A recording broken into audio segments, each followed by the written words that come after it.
A currency in freefall, a country on the verge of collapse. Angry citizens and the international community demand an overhaul of the system as talks that could free up billions in aid have stalled. But would a bailout only be throwing good money after bad? I'm Ali Aslan, and today's newsmaker is Lebanon's economic meltdown.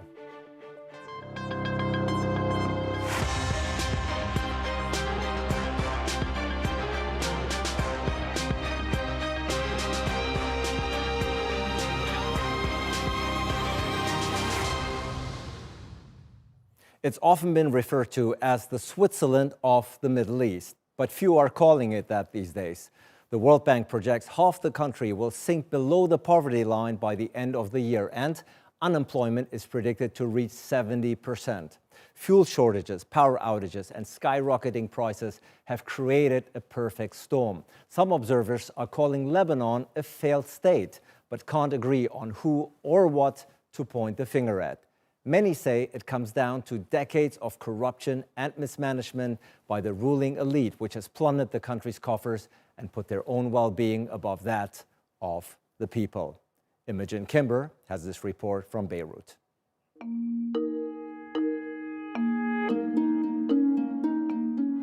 Anwar has been supporting his family of 5 from his mini-market for the past 8 years. But Lebanon's economic crisis means each month it's more difficult to make ends meet. Now he is worried about paying for his 3 children's schooling. Life was so much better in the city before, but now it's really changed. What we need to buy from the suppliers is more and more expensive. This has affected the profit and the work in general. People are only buying necessities. 80% of food in Lebanon is imported. So as the value of the Lebanese lira plunges, most food gets more expensive. 6 months ago, a kilo of lemons was 1,500. Now it is 4,000. But that's far from the only problem. Fuel shortages mean power cuts have increased from 3 hours a day to at least 17. It's a big problem, the cost of electricity now. It's a major cost, and it's really increased because we're using the generator so much. We're trying to use less electricity to sustain ourselves. Of course, this has affected our ability to purchase specific items like meat and dairy. I used to fill 4 fridges in the shop. Now I can only fill 2 in order for the generator to cope. Simon has been a vet for 6 years. Now he is hoping to leave the country, as are many like him.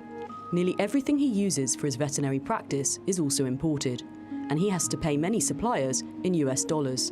But customers are paying in Lebanese lira. If there's a bill of $100, 6 months ago it is 150,000 Lebanese lira. Now it's up to 1 million Lebanese lira. Banking restrictions mean that people cannot withdraw their own savings if they are in dollars. You can get your Lebanese lira, it's not a problem, but it's useless to get your Lebanese lira. If you have $100 in the bank, you can get this dollar as a Lebanese lira on a rate of 3.8. On the black market, the $100, I think now it is 900,000 Lebanese lira. And this is a big difference. You know, it's really heavy on a personal level to manage all of this. Stories like these echo across the country. The World Bank estimates extreme poverty levels may reach 22% and overall poverty levels 45%, which means 1.7 million people would be below the poverty line.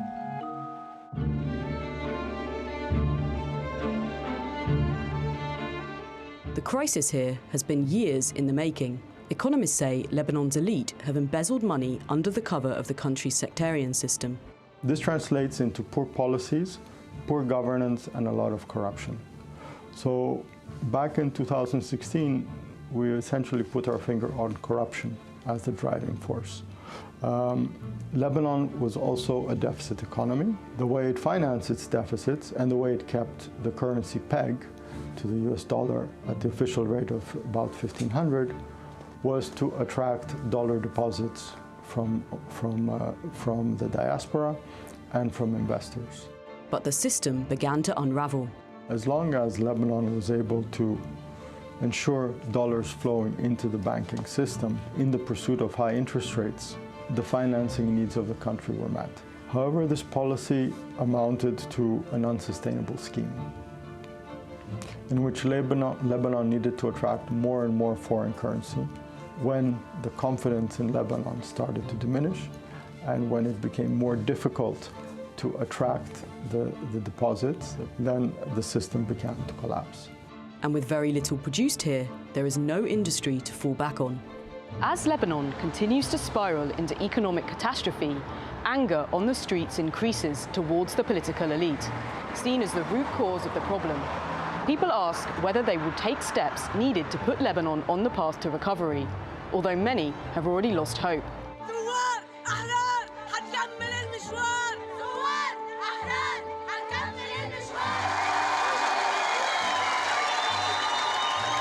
To date, Lebanon has not taken steps to bring about the stabilization of the economy. In order to do so, policymakers need to make several decisions. They need to decide on how to reduce the fiscal deficit.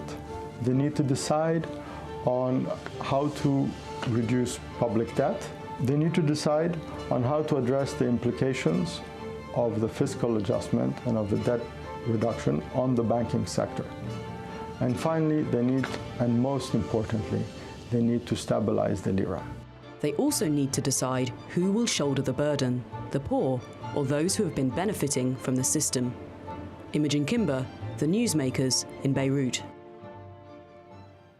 Well, to discuss this, let's go to our guests in Beirut. Joining me now is Alain Aoun. He's a Lebanese member of parliament and a member of the Free Patriotic movement. Nizar Ghanem is the director and co-founder of the Triangle, a policy and research consultancy. Also joining us is Jamal Ghosn. He's a columnist at Akhbar newspaper. Gentlemen, thank you so much for joining us. Alain Aoun, the numbers are pretty grim. Lebanon is on the brink of economic collapse. It's now the third most indebted country in the world, and its currency lost 80% of its value since October. More than half of its population is expected to fall under the poverty line by the end of 2020 if the current trend persists. You are part of this government, you are in charge. How much responsibility do you bear for this grim situation? I think that, of course, everyone who was in power in the last years, because it's a cumulative crisis that led to this tragedy, bears responsibility, definitely. And we cannot be part of any government and then just say we are not responsible. But we have to bear in mind that this is a cumulative policy, and the consequences that we're living today, it's the consequence of a political, financial and monetary politics that were followed during years and decades, and led to reaching the financial hole that we are discovering today, and that is creating this big crisis. Problem of liquidity, problem in the financial sector, huge losses, and therefore coupled with the economical crisis and recession, leading to this big tragedy we're witnessing today. And indeed, you are right, of course, that the Lebanese, I'll come back to you in just a moment, but of course you are right to say that the Lebanese economy has been in free fall for quite some time. This is unfortunately not a recent occurrence. I do want to bring in Nizar. If we look at the situation of the people, the Lebanese people, they are unable to meet even the most basic needs. Poverty, unemployment is rising. And we do see unfortunate incidents where people are so desperate that they even commit suicides. This is of course a socioeconomic crisis, but this is turning very rapidly into a humanitarian one as well, isn't it? Indeed, Ali. I think that Lebanon, as projected by the IMF, is the economy already has contracted immensely, and then we have about 50% on the poverty line, as you have mentioned. This will lead to severe humanitarian crisis, and even some people are talking about a possible famine.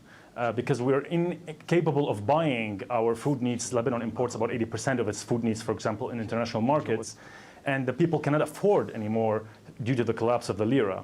This is, of course, due to many structural problems, cumulative problems indeed, but also this government has not managed to resolve any of these systemic problems. In fact, it only increased the structural problems. We were already having electricity cuts precisely because the corruption is continuing in the government, in every government And these sphere. electricity cuts, of course, this electricity shortage that you speak of, come at the most inopportune time than one can think of. It comes against the backdrop of a pandemic, and we're seeing coronavirus cases rising in Lebanon. Isn't that the case?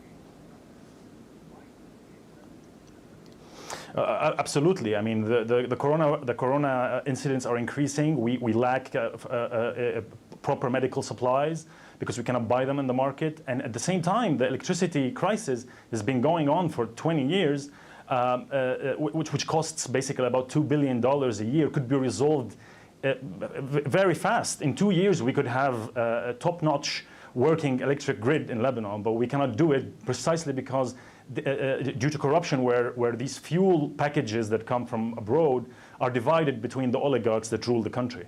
Jamal, Alain has already said that obviously the Lebanese economy has been in free fall for many years, if not even decades, with management and corruption being rampant. This is many people point towards a sectarian government system, a very unique system that pertains to Lebanon, where various religious groups share the power, which many critics say created this patronage system and cronism in the first place. Would you agree? That's an easy way to basically escape accountability and responsibility, but it's not really the problem. It's not what caused the bankruptcy of Lebanon. Bankruptcy of Lebanon is because it has adopted neoliberal policies that were implemented in the post-Cold War that were basically threw all this money into the private sector. You just mentioned the hospitals and the medical system, and it's not really. It has one of the highest. We have one of the highest beds per capita in the world, but a lot of them are private hospitals that are refusing to take part in that have funneled a lot of money and benefited a lot from this system. Now, when we have a pandemic, they're kind of like staying out of it. So this is it's more of a, if you wanna, it's easy to lay the blame on cronyism and whatnot, but there's really an economic system that's in place that has failed multiple times, and it has been bailed out multiple times over the years with the donor conferences and whatnot, because Lebanon was the darling of some of these globalized neoliberal economy patrons, and now the bailout is a bit too expensive for their taste, so they're not willing to bail them out again. But this system has failed multiple times over the years, and we've had the Paris conferences to bail it out, and now it's just failed again. Just the price tag is much higher than before. And speaking of the bailout, Alain, of course, now a solution is needed. A multi-billion IMF bailout is in discussion, but talks are very much deadlocked over stalled reforms. Many people say there's no willingness on the part of the ruling class, on the part of your government, to implement the changes needed. Is that criticism fair?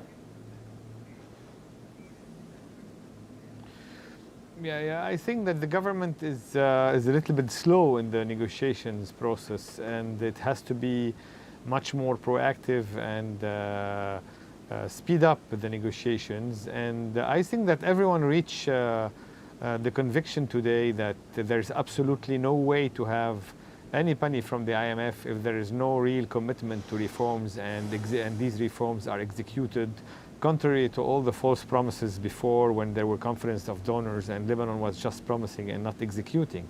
So there's awareness today that things are different, but I agree that the government is still very slow in this approach and has to speed up this process, because the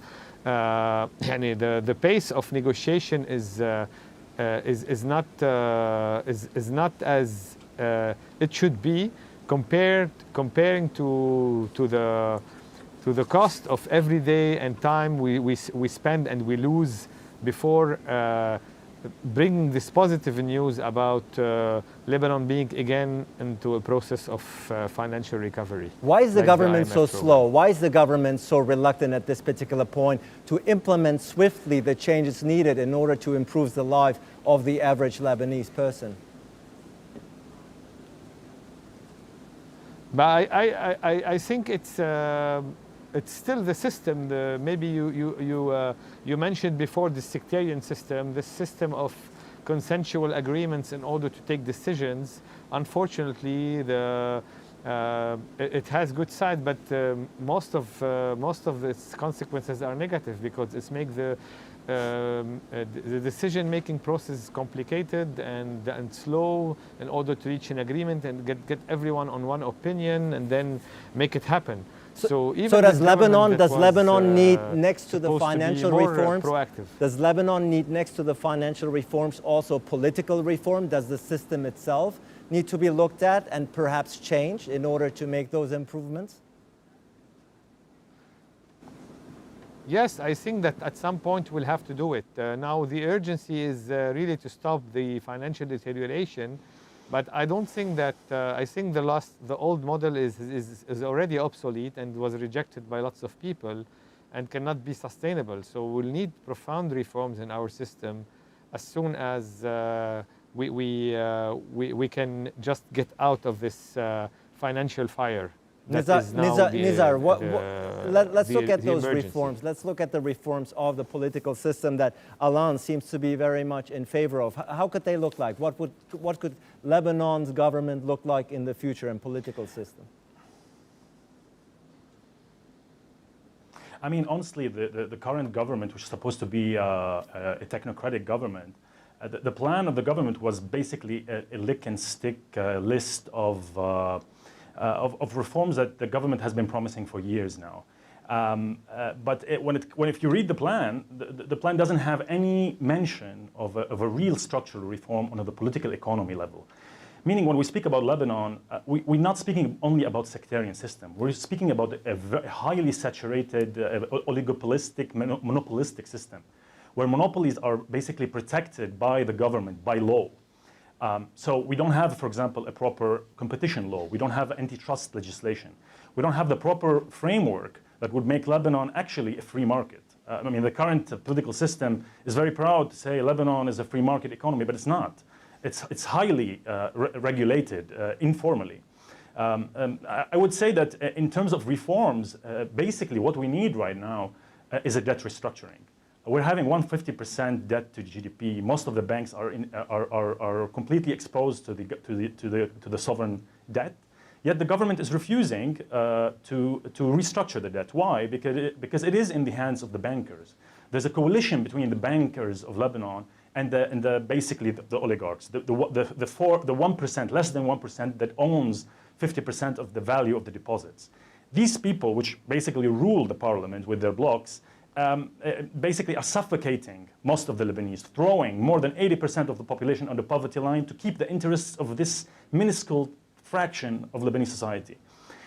What we're talking about is a serious reform on a level of, first we need a definite law, of capital control law. There's a big scandal today that there's $6 billion that went out of the country for top bankers since 17th of October 2019. Meaning that when the average Joe on the street cannot cash the money to feed their children, the top bankers have taken $6 billion out of the country. Because we have an informal capital control that is practiced by the banks illegally. We need a judicial reform that can protect the small depositors, for example, who, when they go to the courts, they're told the financial crisis is bigger than you, but it's obviously not bigger than the big banks and those who control the government, which is preposterous, in fact. I mean, if you track the history of financial crisis in the world, Lebanon stands as an anomaly in the level of unprecedented lack of accountability. At the same time, when you speak to the political blocs, they refuse the minimum kind of protection to the people. Right. The rest, of course, we need transparency. The central bank, even the IMF said that. We need an audit for the central bank. The government refused to do that because we need to know where did all this money, $100 billion, go in the past 20 years. I mean, we know, of course, that it went to the banks. Right. We have a very large number of banks in Lebanon. We don't need them all, and they all have been profiting from sovereign debt that is 20%, 30%, which is preposterous when the value of a dollar is 1% in interest rate in international markets. So clearly a very long so in list fact, the of government reforms. needs serious, yes, a long list of serious, reforms that the procedures. government needs to implement here Yes. at this particular point. But one thing is for certain, the people of Lebanon have had enough. They made it very much clear during the protests, which began in October 2019, Jamal. Many Lebanese people went out on the streets to protest for these reforms and against politics as usual. Have these protests have any effect whatsoever? Of course, they had an effect. Basically, there was a change of government, and there was this new government that's not the normal or national unity government that Lebanon has. So you had a government that's formed of the majority in parliament, and they started their term with the promises of reform and change, and even the plan that they went to the IMF seemed promising compared to what was done before, historic. But they didn't even back it. Like the parliamentary forces that voted for this government, that have ministers in this government, did not even back the government plan when they went to negotiate with the IMF. Instead, they became split between the bankers and the government, and at the end of the day, the bankers ended up winning this tug of war, and the government had to basically throw their plan away. And we saw that some people quit their positions because of this behavior by the political forces that backed this government. And here's where we stand right now. But the no plan that they're going with is bound to fail. The banks are bankrupt. There's no way around it. They have to realize that. And at this point, they're not doing that, and they're just waiting for another bailout, which is not going to come. So we're just going to see more and more deterioration, and eventually they will have to come to terms with the fact that they're bankrupt. Alain, it's very much clear that something needs to be done here. Both Jamal and Nizar have already outlined a long list of reforms that are very essential to the future and well-being of your country, of Lebanon. Let's look ahead. What's going to happen next? How soon do you think these implementations, these reforms can be implemented? How soon do you think an agreement with the IMF can be reached? I think that it should be as soon as possible. Actually, of course, I don't agree with lots of accusations that have been thrown on the parliament or the parliamentarians who discussed the plan, because there were some division on the approach that were decided by the government towards this rescue plan, but these were just financial and technical discussions and not political ones. So anyway, in all cases, I think that the government has to go very fast now and finish his rounds of negotiations, just to be, of course, also aware about what are the requirements by the IMF, because we don't know yet precisely what will be the conditions and the requirements, whether on fiscal or on financial or whatever, that will be presented to the Lebanese government as conditions for this IMF program. And this would have also to be discussed in the government and agreed if they are possible. So there are lots of things to be done, but definitely the IMF program is the visa for any other for any other help that could Lebanon expect from any other country. So now everyone has made it very clear, even all friends of Lebanon in the international community, that without this visa of IMF, there will not be any substantial help for Lebanon. And it's an opportunity today to get this reform done and get accepted by everyone, even the most reluctant political parties, whether they were in government before or at government now, who were reluctant to do these reforms. So I hope that this government acts very fast. Anyway, I think that if they don't act fast, the collapse is faster than the pace of the government. So they have really to speed up. Nizar, 30 seconds. How hopeful, how optimistic are you that Lebanon will overcome this economic collapse, will overcome this very grim situation? I think all the chicken are coming home to roost. Lebanon will overcome this crisis, but it's going to take a long time. It's going to take more than 10 years.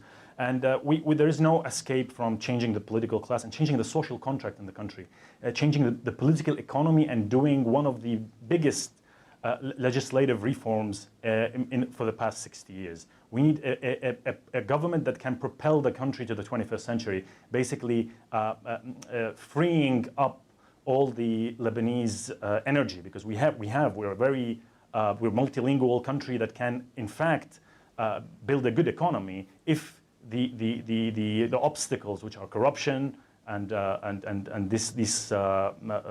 current political class, we would be able definitely to come back in 15 years, I would say. So this is obviously a very difficult situation for Lebanon. It is on the brink of economic collapse, but Nizar Ghanem ending on a positive note, saying we are a resilient nation, resilient people. We will overcome this. Thank you so much to Alain Aoun, Nizar Ghanem, and Jamal Ghosn for joining us on this edition of Newsmakers. Hope to see you again next time.